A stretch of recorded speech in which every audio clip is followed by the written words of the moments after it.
Hello dear student, right. तो अभी हम लोग इकोनॉमिक्स में बजट के चैप्टर पढ़ रहे हैं। बाकी के भी चैप्टर सब अपलोड किए हैं और बजट के ऊपर डिस्कस करते हैं, राइट। तो लेट्स बिगिन। ओके, तो व्हाट इज़ बजट?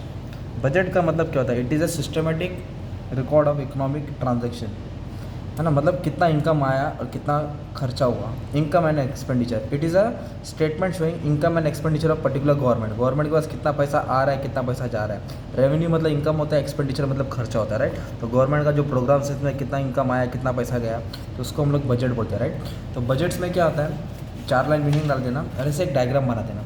तो बजट के 3 हिस्से होते हैं, राइट। तो बजट के मेन 3 टाइप्स होता है। तो एक होता है इनकम और एक होता है एक्सपेंडिचर, राइट। तो इनकम एक्सपेंडिचर, जब इनकम ज़्यादा होता है ना, when income is more than the expenditure, it is called surplus budget. कौन सा बजट होता है वो? सरप्लस। और जब इनकम कम होता है और एक्सपेंडिचर ज़्यादा होता है तो उसको डेफिसिट बजट बोलते हैं। क्या बोलते हैं? डेफिसिट। तो गवर्नमेंट का खर्चा ज़्यादा हो रहा है, when both are equal, it's called balance budget. Okay, तो एक ऐसा डायग्राम बना देना ताकि तुम्हारा मार्क्स भी कवर रहेगा। नेशनल इनकम, एक लाइन बना देना एक्सपेंडिचर, ये बैलेंस बजट। क्या ये? ऊपर रहेगा तो सरप्लस, नीचे रहेगा तो डेफिसिट, ऐसे डाल देना डायग्राम। तो 4 लाइन लिख के डायग्राम बना देने का, ये कॉन्सेप्ट समझा देने का, राइट। और ये क्वेश्चन एक दिया है इधर, ये पढ़ने की ज़रूरत नहीं है। कौन सा वाला question? Objectives of public budget. ये सेम पॉइंट उसका लिखने का है। किसका? ऑब्जेक्टिव्स ऑफ पब्लिक रेवेन्यू में मैंने पढ़ा दिया, ऑब्जेक्टिव्स ऑफ पब्लिक एक्सपेंडिचर, तो सेम हेड पॉइंट डाल देना उसको। तो इधर से नहीं पढ़ना, ठीक है। बस एक्सपेंडिचर जगह पे बजट डाल देने का। तो फिजिकल पॉलिसी का हमने ऑब्जेक्टिव्स पढ़ा ना, वो भी सेम डाल देने का। तो ये आंसर तुम्हारा ऐसे ही हो गया, ओके। और ये डायग्राम भी तुम लोग हेल्प कर सकती है। कंपोनेंट्स ऑफ इंडियन बजट, तो रेवेन्यू मतलब छोटा मोटा, कैपिटल मतलब बड़ा, रिसीव मतलब पैसा आ रहा है, एक्सपेंडिचर मतलब पैसा जा रहा है। कैपिटल और एक्सपेंडिचर, तो ये खर्चे बड़े बड़े हैं, मतलब बड़े बड़े पैसा आना और बड़ा बड़ा पैसा जाना। ये डेली का होता है, रिकरिंग या नॉन रिकरिंग होता है ना। तो ये भी तुम लोग पढ़ सकते हैं। टैक्स नॉन टैक्स ऑलरेडी पढ़ लिया। तो अभी अपने को पढ़ना है क्या है इसमें? Types of public budget. क्या पढ़ रहे? टाइप्स ऑफ गवर्नमेंट का बजट कितना टाइप्स के होते हैं। तो फर्स्ट है बैलेंस, सेकेंड है अनबैलेंस। तो बैलेंस बजट का मतलब क्या होता है? वेयर रेवेन्यू मतलब इनकम और एक्सपेंडिचर इक्वल होता है। इनकम और एक्सपेंडिचर क्या रहता है? इनकम, जो अभी मैंने डिस्कस किया। बैलेंस, अनबैलेंस में उल्टा रहता है, या तो सरप्लस बजट रहेगा या तो डेफिसिट रहेगा। तो ये पॉइंट्स हमारा हो गया, राइट। या तो खर्चा ज़्यादा रहेगा तो डेफिसिट बजट होगा, इनकम ज़्यादा रहेगा तो सरप्लस। और जब दोनों इक्वल रहता है उसको क्या बोलते हैं? Balance budget. अभी एक है zero base budget, traditional budget. तो ट्रेडिशनल बजट का मतलब क्या होता है? जो पुराने ज़माने से जो 50 साल से चला आ रहा है, राइट। जो हर साल खर्चा हो रहा है वो हर बार खर्चा हो रहा है। मतलब जैसे आपका घर पे हर महीना राशन आता है 5, 6, 8 हज़ार, 10 हज़ार का, तो जैसे लास्ट मंथ आया वैसे ये महीने का आएगा, वो ट्रेडिशनल बजट है। ओके, प्रीवियस को हिसाब से आगे कंटिन्यू करते रहते, फंड करते थे। बट जीरो बेस बजट का मतलब क्या होता है? उसमें चेंज देखते हैं। जो लास्ट ईयर का बजट था, in zero base budget every item is री इवेल्युएटेड। वापस इसको चेक किया जाता है स्टार्टिंग फ्रॉम दी जीरो, कि इसमें क्या चेंज हुआ, क्या खर्चा बढ़ा था, कि खर्चा कम हुआ था, कि पैसा बचा था, गवर्नमेंट ने पैसा लगाया तो क्या फ़ायदा हुआ, क्या नुकसान हुआ। तो उसको बोलते हैं zero base budget. Last year के बजट को री इवेल्युएट करके फिर उसको कंसिडर करके फिर थोड़ा खर्चा बढ़ाना है तो कम करना, नेक्स्ट ईयर का प्लानिंग करना। ट्रेडिशनल मतलब एज इट इज़, जीरो मतलब लास्ट ईयर को जीरो से स्टार्ट कर देना, है ना।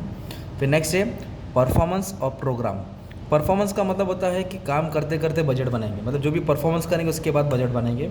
और प्रोग्राम मतलब पहले सोचेंगे फिर बजट बनाएंगे। तो गवर्नमेंट क्या करता है? परफॉर्मेंस के हिसाब से बजट बनता है। प्रोग्राम मतलब सोच के हिसाब से, गवर्नमेंट जितना प्लान करेगा इकोनॉमिक प्लानिंग के हिसाब से फिर बजट बनते रहेगा। तो एक परफॉर्मेंस से एक प्रोग्राम है, राइट। और मल्टीपल और यूनिफाइड। मल्टीपल मतलब अलग अलग बजट बनाएंगे, डिफरेंट बजट बनाएंगे। जैसे कि इंडिया गवर्नमेंट अलग अलग बजट बनाता है, रेलवे का अलग निकलता है, इंडियन बजट अलग निकलता है, एजुकेशन मिनिस्टर का अलग निकलता है, फार्मर लोग के लिए अलग बजट बनता है, एग्रीकल्चर के लिए अलग बनता है, एक्सपोर्ट इम्पोर्ट के लिए अलग। तो उसको बोलते हैं मल्टीपल बजट। और यूनिफाइड का मतलब होता है सब बजट्स को एक में ज्वाइन कर देना, कंसोलिडेट करना बोलता है। जॉइंट मतलब, जॉइंट का मतलब क्या होता है? कंसोलिडेट, सब बजट को क्या कर देना? ज्वाइन कर देना, उसको बोलते हैं यूनिफाइड बजट, है ना। इसमें एक ही बजट होता है, इसमें अलग अलग बजट होता है। ओके, तो नेक्स्ट है legislative budget, executive budget.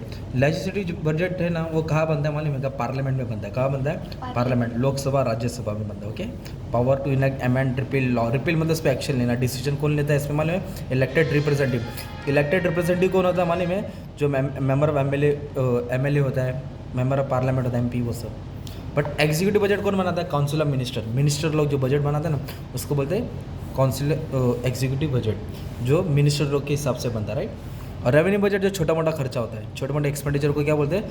Revenue budget. मतलब छोटा मोटा पैसा आ रहा है हर साल का, रिकरिंग इन नेचर है ना, tax non tax. Capital budget जो गवर्नमेंट का बड़े बड़े पैसा है, मतलब लार्ज अमाउंट इनकम आना, लार्ज बड़े बड़े खर्चे होना, इन्वेस्टमेंट होना, एक्सपेंडिचर होना।